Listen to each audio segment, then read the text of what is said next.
In the beginning of my film, Nelly and Nadine, you see a newsreel that is shot in April 1945, and you see survivors coming from the concentration camps, and they're arriving in my hometown, actually.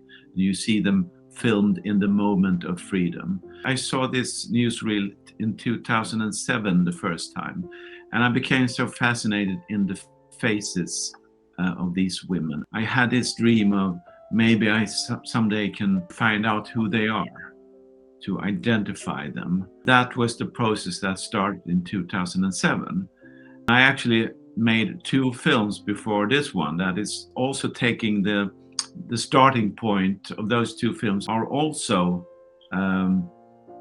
this newsreel with the faces. And when I did the second one, which is called Every Face Has a Name, it premiered in 2015. And that is a film where I really put names to all these women standing there in the harbor. I thought, okay, now I've been doing 2 films that has a Second World War relation. And I thought, okay, never more. I don't want to do that. I have so many other films to do. But then I came to Paris. I came to a big screening. I thought that would be probably the last big screening I had with that film. That was in November 2016. Then just before I came there, I got an email from a farmer couple who was living outside Paris. They said, we have a story that might be interesting for you. So I met at the cafe. I met Sylvie, her partner, Christian. We drank some wine and they slowly showed me some photos from their photo albums. This is Nelly and this is Nadine. In a way, they put this beautiful love story into my lap. And I realized, okay, maybe I have to do one more film that takes this newsreel material as a starting point. But as you understand in the beginning of the film, it's not easy for Sylvie. At that point, when I met her first, she didn't want to be a part of a film. So I had to go back again, talk to her, and she told me about the diary, that she had not been able to read the diary of her grandmother, so that they had this unopened archive, which is an amazing gift for a filmmaker. So, but when I met her the second time, when I went back to the farm, then she said, okay, I have to do this journey. So that's why the film also starts with a woman in a farm in France that is going to confront the family secrets. And the family secrets is, who was my grandmother? What happened to her in the war? And who was that woman that she was living together with in Venezuela? As a storyteller, that's a very good point of view, a very good starting point for a film, that you have a mystery, you have a journey that's going to start. And you see that she's very uncomfortable in the beginning. But when we had this big premiere at the Berlin Film Festival, and she came up to the stage, she was like so liberated, because the process of going through everything with the film made her be another woman in a way. And also that she felt so proud of being a part of this beautiful love story.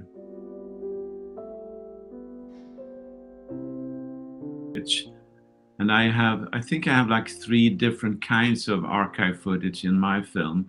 I have the starting material that you see, the newsreel, which is it's an archive footage that I'm really investigate. I'm trying to find out who these people in the film, this newsreel, are. And I've been working a lot with that archive. And I think that could be an inspiration for other people or filmmakers as well, that you don't just have to accept, okay, this is the archive I have, and then you use it in the best way. I think you can go deeper into your archive. You can challenge your archive. You can ask the almost impossible questions about your footage.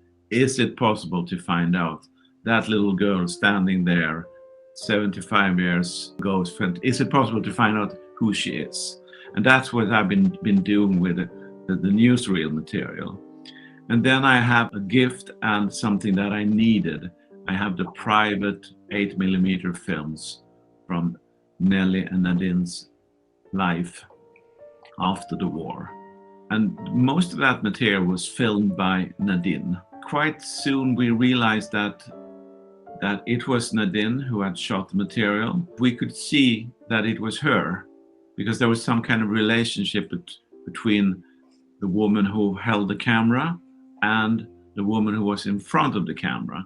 You could see their connection, and you really see it's love in that relationship between the camera and the subject of that she's filming. And I think we needed that in this film. We needed to see their everyday life that they were able to build in Venezuela. People has been asking me, why did they go to Venezuela? And I think we have to remember the times, of course.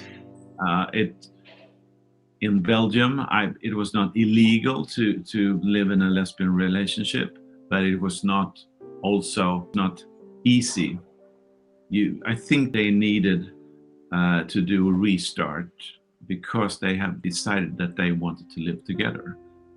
And Venezuela at that point was quite a modern state. It was an oil booming. They had money. It was like a mini New York. So they ended up there, and they also found their community there. A lot of them, at least, belong to the LGBTQ plus community there.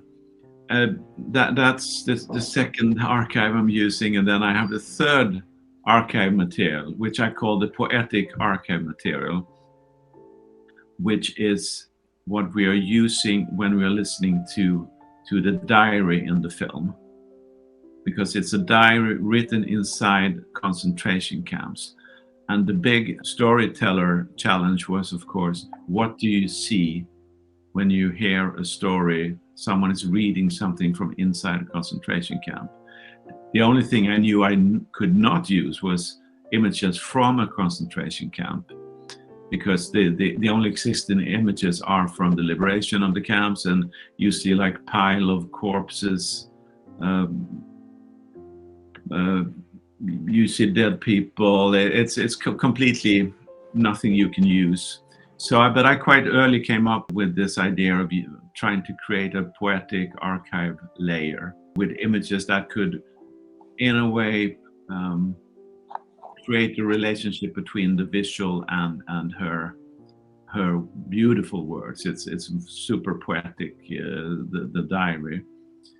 And we had to try out that many mmonths before we were happy with working with images like that, because it's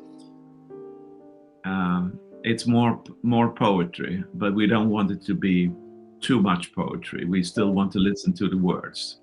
And it happened that we found this documentary film that was actually shot in Belgium during the war by a master, a Belgian master called Henri Storck. So it's his material we are working with. In order to be able to film that material, he had to do an agreement with the Nazi government of Belgium at that point. So there is something mystical and dark and strange with all those images that we are using when we hear a voice from the concentration camps.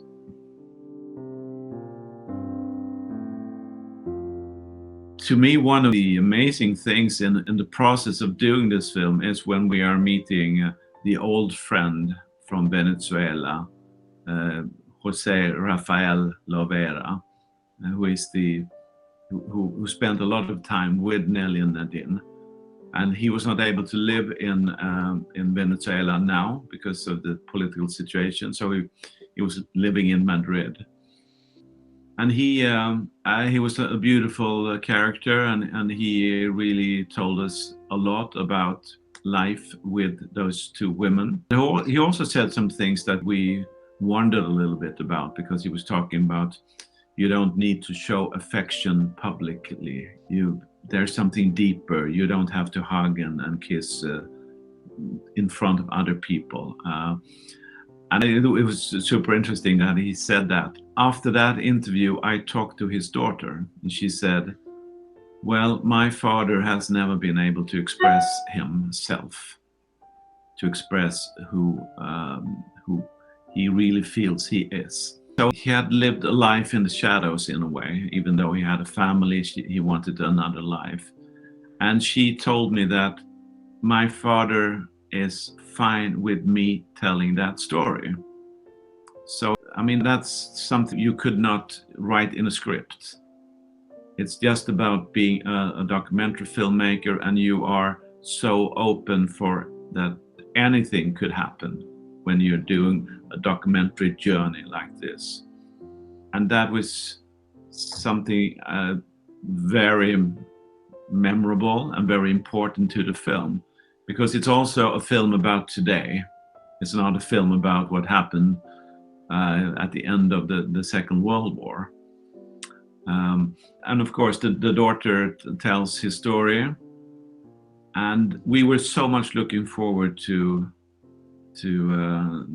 that he would come to the premiere in the Berlin Film Festival together with his daughter, Alexandra. But unfortunately, he died in COVID in October last year. So he was never able to see the film that actually told a part of his life story. But there are many, memorable moments when you do a film like this, and it's 5 years work and 12 months of editing, and it's a big team, and it's not just about me, it's about the cinematographer, Caroline Truedsson. She's an amazing woman. I love her, and I love the way we work together.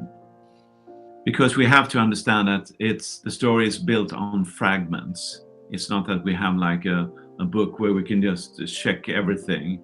It's and there's some holes in the story. We don't know exactly what happened after the Second World War when they reunited again.